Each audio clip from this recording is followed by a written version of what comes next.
Ika-20 versikulo. Sinabi ng Diyos, hayaang mapuno ang katuwigan ng lahat ng uri ng buhay na nilalang na ginawa ko. Mapuno ang himpapawid ng mga ibong lumilipad sa ibabaw ng lupa. Ika-21 versikulo. Kaya't nilikha ng Diyos ang malalaking nilalang na naninirahan sa dagat. Gayon din ang bawat buhay na nilikha ayon sa kanyang uri. Mga nilalang na kumikilos at nagkukumpol sa katubigan.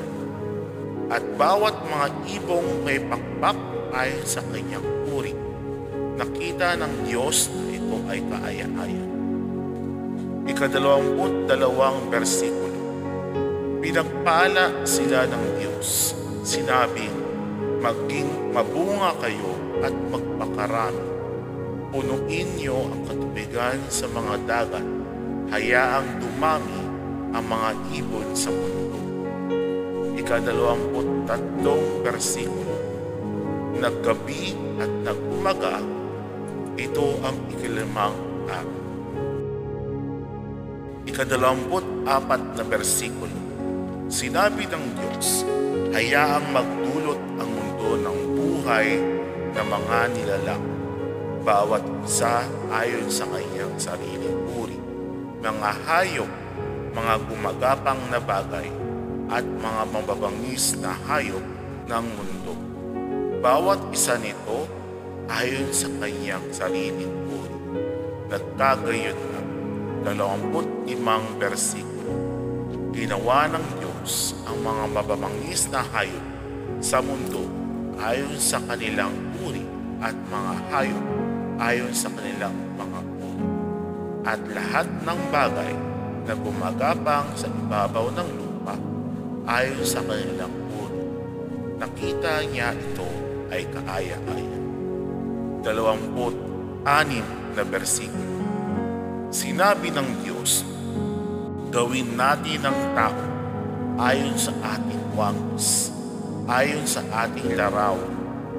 Hayaan silang mamahala sa isda sa dagat, sa mga ibon sa langit, sa mga hayop sa buong mundo, at sa lahat ng gumagapang na bagay na gumagapang sa mundo. Ika-17 versikulo. Nilikha ng Diyos ang tao ayon sa kanyang sariling wangis. Ayon sa kanyang wangis, nilikha niya siya, lalaki at babae. Nilikha niya sila.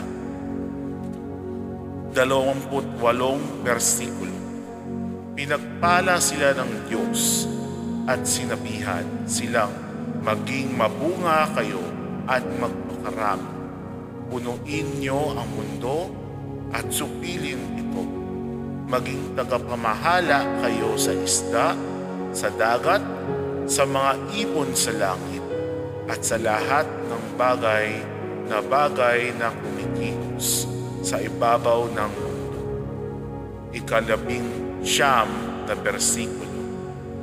Sinabi ng Diyos, tingnan niyo, ibinigay ko sa inyo ang bawat pananim na nagbibigay ng buto na nasa ibabaw ng buong mundo, at bawat punong kahoy kasama ang bungang may buto sa loob nito. Siya ay magiging pagkain ninyo. Ika-30 versikulo. Sa bawat hayop sa mundo, sa bawat ibon sa kalangitan, at sa lahat ng bagay na gumagapang sa ibabaw ng mundo, at sa bawat nilikhang may hininga ng buhay, ibinigay ko ang bawat luntiang halaman para maging pagkain, at nagkagayon na. Ika-31 versikulo. Nakita ng Diyos ang lahat ng bagay na kanyang ginawa. Pagmasdan, ito ay napakabuti. Naggabi at nagumaga, ito ang ika-6 na araw. Salamat sa pakikinig sa salita ng Diyos. Amen.